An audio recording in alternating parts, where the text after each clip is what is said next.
Prayer is a relationship. Dear friends, Jesus in the Gospel of today meets a very important request from his disciples. The request is not about showing them how to heal people or to teach them the art of multiplying bread or how to walk on the water. The request is, Lord, teach us to pray. Luke chapter 11, verses 1 to 13. Did Jesus pray? What is the style of Jesus' prayer? To whom was he praying?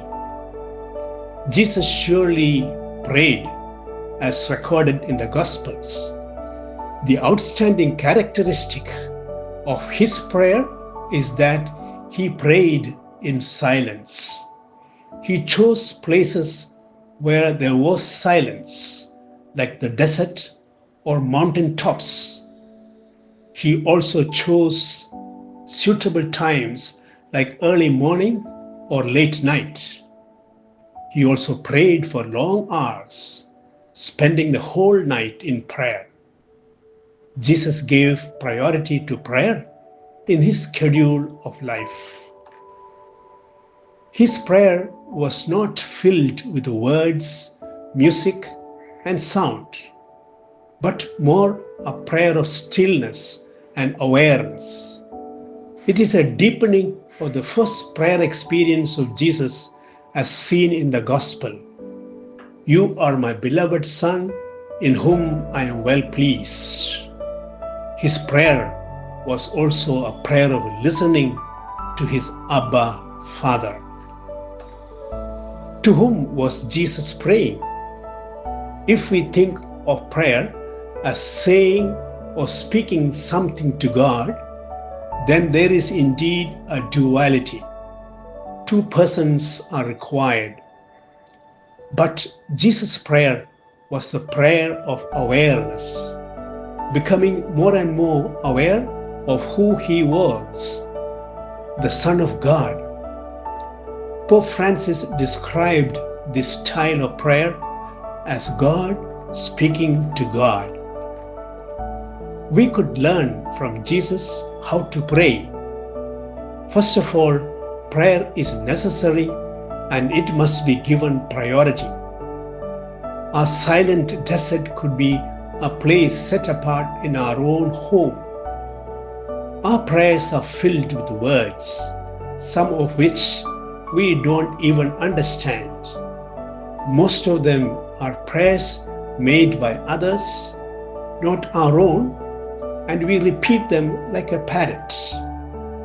Sometimes, of course, these formal prayers are useful, especially when we pray as a family, as a community. But there are lots of unuttered prayers lying hidden in your heart, which only you can say, no one else. It is not printed in any book. Who will say them? You alone. How? Like Jesus, in the silence of your heart. Take time to speak to God alone, even for long hours, as Jesus did. It is not time wasted. Let prayer be a prayer of awareness, a deeper sense of who you are, not what people told you, but what the Lord is telling. You could not listen to it because of the noise of the world. You are my beloved daughter, my beloved son. Enter into a listening mode of prayer. How did Jesus respond to the request of the disciples? Lord, teach us to pray as John the Baptist taught his disciples. Jesus' method and style were different from John the Baptist. Instead of teaching a formula, he told them that prayer is above all a relationship with God, who is our Abba Daddy, our Father.